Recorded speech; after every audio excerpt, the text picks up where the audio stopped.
नमस्कार दोस्तों, मैं आज इस वीडियो में आपको और एक इम्पोर्टेंट वैकेंसी के बारे में डिटेल में इन्फॉर्मेशन देने जा रहा हूं।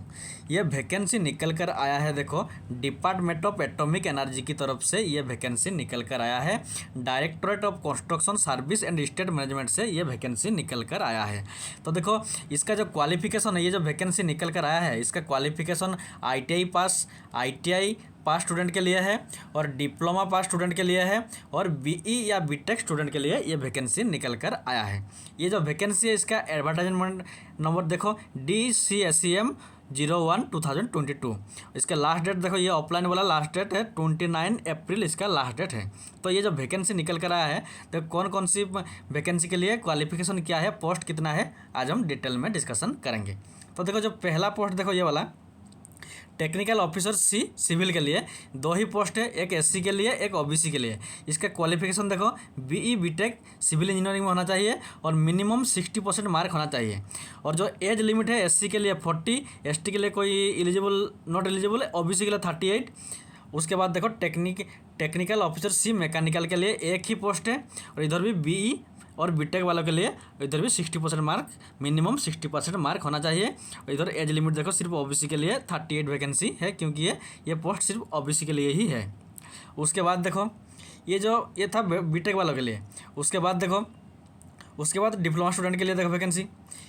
देखो पहला वैकेंसी है साइंटिफिक असिस्टेंट B सिविल के लिए वैकेंसी है। टोटल 10 वैकेंसी है, डिप्लोमा स्टूडेंट के लिए 10 वैकेंसी है। इनमें से पहला जो वैकेंसी है scientific assistant B civil, total vacancy कितना है, 6 वैकेंसी है।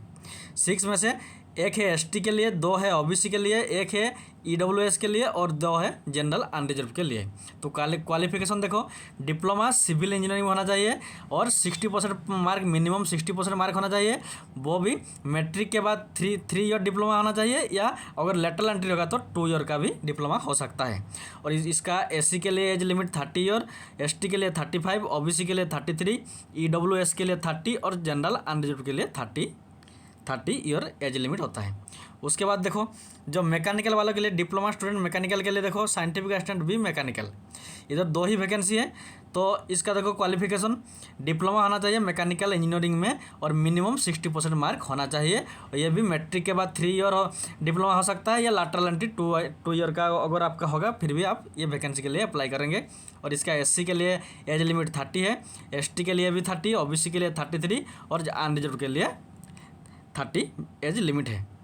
उसके बाद देखो इलेक्ट्रिकल के लिए, डिप्लोमा इन इलेक्ट्रिकल स्टूडेंट के लिए ये देखो साइंटिफिक असिस्टेंट B इलेक्ट्रिकल, इधर 2 ही वैकेंसी है। इधर भी क्वालिफिकेशन कितना होना चाहिए, डिप्लोमा इलेक्ट्रिकल इंजीनियरिंग में होना चाहिए, मिनिमम 60% मार्क होना चाहिए। और मैट्रिक के बाद 3 ईयर डिप्लोमा भी हो सकता है, या लेटरल एंट्री 2 ईयर का भी हो सकता है। इधर भी एज लिमिट देखो SC के लिए 30, ST के लिए 35, OBC के लिए भी 30 और अनरिजर्व के लिए 30 एज लिमिट इसका है। उसके बाद देखो सिलेक्शन प्रोसीजर देखो डिप्लोमा स्टूडेंट के लिए, देखो इधर टेस्ट ओनली कॉन्सिस्ट 50 क्वेश्चन रहेगा और चार ऑप्शन रहेगा, 1 आवर टाइम रहेगा 1 आवर।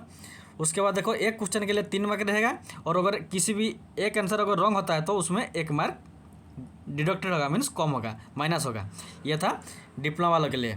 उसके बाद आता है ITI स्टूडेंट के लिए। देखो जो ITI स्टूडेंट है उनके लिए देखो ये पहला वाला प्लम्बिंग के लिए टेक्नीशियन B प्लम्बिंग 4 पोस्ट है, ST के लिए 1 है, OBC के लिए 2 है, अनरिजर्व के लिए 1 है। इधर भी जो प्लम्बिंग है मिनिमम 60% मार्क होना चाहिए मैट्रिक में। उसके साथ साथ प्लम्बिंग ITI में प्लम्बिंग का सर्टिफिकेट होना चाहिए। इसका भी एज लिमिट देखो SC के लिए 25, ST के लिए 30, OBC के लिए 28 और अनरिजर्व के लिए 25 एज लिमिट होना चाहिए। उसके बाद कारपेंट्री देखो ITI टेक्नीशियन B कारपेंट्री के लिए 4 ही वैकेंसी है। इधर भी देखो मैट्रिक में 60% मार्क होना चाहिए, उसके साथ साथ कारपेंट्री ट्रेड में आपका ITI सर्टिफिकेट होना चाहिए। इधर भी एज लिमिट देखो SC के लिए 25, ST के लिए 30, OBC के लिए 28 और अनरिजर्व के लिए 25 एज लिमिट है। उसके बाद देखो टेक्नीशियन B मशीनरी, इधर 2 ही वैकेंसी है। इधर भी मैट्रिक में क्या होना चाहिए, 60% मार्क मिनिमम होना चाहिए, उसके साथ साथ मशीनरी में आपका ट्रेड सर्टिफिकेट होना चाहिए। इधर भी एज लिमिट देखो 25 SC के लिए, ST के लिए 25, OBC के लिए 28 और अनरिजर्व के लिए 25 एज लिमिट है। उसके बाद फिटर वालों के लिए देखो टेक्नीशियन बी फिटर, इधर 2 ही वैकेंसी है और मिनिमम इधर भी 60% मार्क मैट्रिक में होना चाहिए, उसके साथ साथ आपका फिटिंग में ट्रेड सर्टिफिकेट होना चाहिए। और इसका एज लिमिट देखो, ओबीसी के लिए 28, ईडब्ल्यूएस के लिए 25 इसका एज लिमिट है। उसके बाद देखो टेक्नीशियन बी एयर कंडीशनिंग, इधर भी 2 ही वैकेंसी है, एक वैकेंसी एचएच के लिए रिजर्व है। तो देखो इधर भी 60 मैट्रिक में 60% मार्क कंपलसरी होना चाहिए, उसके साथ साथ एयर कंडीशन में आपका ट्रेड सर्टिफिकेट होना चाहिए। और एज लिमिट जो होता है एससी के लिए 25, एसटी के लिए भी 25, ओबीसी के लिए 28 और अनरिजर्व के लिए 25 है। और अगर पीडब्ल्यूडी होंगे, फिजिकल हैंडीकैप्ड होंगे, तो उस कंडीशन में 35 होता है एससी के लिए, एसटी के लिए 35 होता है, ओबीसी के लिए 38 और अनरिजर्व के लिए 35 एज लिमिट होता है। उसके बाद इलेक्ट्रीशियन स्टूडेंट के लिए आईटीआई इन इलेक्ट्रीशियन, देखो टेक्नीशियन भी इलेक्ट्रिकल चाहिए, इधर 6 वैकेंसी है, 6 पोस्ट है। इधर भी मैट्रिक में कितना होना चाहिए, 60% मार्क मिनिमम होना चाहिए, उसके साथ साथ आपका इलेक्ट्रीशियन ट्रेड में ट्रेड सर्टिफिकेट होना चाहिए। इधर भी एससी के लिए 25 एज लिमिट, एसटी के लिए 30, ओबीसी के लिए 28, ईडब्ल्यूएस के लिए 25 और अनरिजर्व के लिए 25 एज लिमिट है। और अगर पीडब्ल्यूडी कैंडिडेट है तो उसमें भी क्या होता है ना, 10 साल का 10 ईयर का रिलैक्सेशन मिलता है। देन देखो ये जो आईटी स्टूडेंट के लिए जो वैकेंसी था, इसमें क्या है देखो, candidate should meet any of the following requirement. जो आईटीआई वालों के लिए जो वैकेंसी निकल कर आया है उनमें से देखो, अगर इनमें से अगर किसी भी आप मीन्स रिक्वायरमेंट को फुलफिल करते हैं तो आप इस वैकेंसी के लिए अप्लाई कर सकते हैं। तो देखो क्या क्या कंडीशन है, आपका NTC ITI pass out 2 year duration होना चाहिए। जो आईटीआई सर्टिफिकेट है 2 साल का आईटीआई अगर सर्टिफिकेट होगा तो आप ये वैकेंसी के लिए अप्लाई कर सकते हैं। और NSC 2 year duration under apprentice, अगर आपका 2 साल का अप्रेंटिस सर्टिफिकेट भी है तब भी आप ये वैकेंसी के लिए अप्लाई कर सकते हैं। और देखो NTC ITI pass out 1 year duration plus 1 year work, अगर आप एक ही साल में आईटीआई और 1 साल का एक्सपीरियंस है फिर तब भी आप ये वैकेंसी के लिए अप्लाई कर सकते हैं। और देखो NTC ITI pass out 1 year duration plus, और अगर आपका 1 साल का आईटीआई है और 1 साल का अप्रेंटिसशिप है तो तब भी आप ये वैकेंसी के लिए अप्लाई कर सकते हैं। तो ये था क्वालिफिकेशन। देन देखो इसका सिलेक्शन प्रोसीडियर, इसमें देखो पहले क्या होगा, प्रिलिमिनरी टेस्ट होगा। तो इसमें देखो मैथमेटिक्स आएगा 20 मार्क, साइंस आएगा 20 मार्क और जनरल अवेयरनेस आएगा 10 मार्क, मीन्स 50 मार्क का क्वेश्चन रहेगा। इसमें एवरी क्वेश्चन के लिए कितना मार्क, 3 मार्क रहेगा। और अगर कि आपका एक क्वेश्चन आंसर रॉन्ग होता है तो उसमें 1 मार्क कम डिडक्शन होगा, कम होगा। उसके बाद देखो ये था 1। उसके बाद स्टेज 2 में क्या है देखो, एडवांस टेस्ट है। इसमें ऑल कैंडिडेट स्टेज 1, पहले आप स्टेज 1 देंगे, उसके बाद स्टेज 2 के लिए अप्लाई करेंगे। इधर भी देखो 50 मल्टीपल चॉइस क्वेश्चन रहेगा और एवरी क्वेश्चन के लिए 4 ऑप्शन रहेगा। और टाइम ड्यूरेशन कितना है, 2 घंटे का टाइम ड्यूरेशन है। और इधर भी 3 एक क्वेश्चन के लिए 3 मार्क रहेगा और 1 मार्क अगर एक क्वेश्चन का आंसर अगर आपका गलत होता है तो इस कंडीशन में आपका 1 मार्क डिडक्शन होगा, रिड्यूस किया जाएगा। उसके बाद देखो stage 1 stage 2 test will be conducted on the same day, एक ही दिन में। देखो एक ही दिन में स्टेज 1 और स्टेज 2 एक ही दिन में होगा।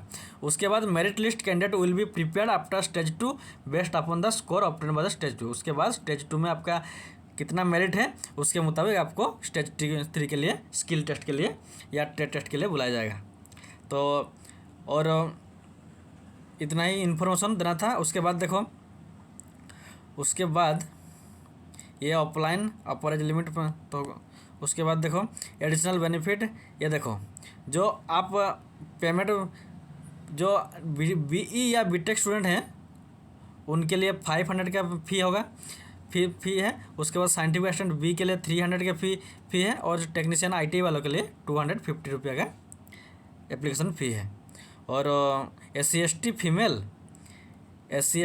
फीमेल एक्स सर्विसमैन और PWD के लिए कोई भी एप्लीकेशन फ़ी नहीं, 0। उसके बाद ये देखो कैसे अप्लाई करोगे, ये वाला ये देखो उसका है रिसेंट फोटोग्राफ, उसका देखो नीचे उसका ये जो फॉर्मेट है, फॉर्म का जो फॉर्मेट है वो नीचे है। देखो ये वाला उसका नीचे रहेगा। देखो ये यहाँ से शुरू होता है उसका फॉर्म, ये होता है उसका फॉर्म। तो आपको इतना ही इन्फॉर्मेशन देना था। और अगर आपको वीडियो अच्छा लगता है तो सब्सक्राइब जरूर कीजिएगा। Thanks for watching.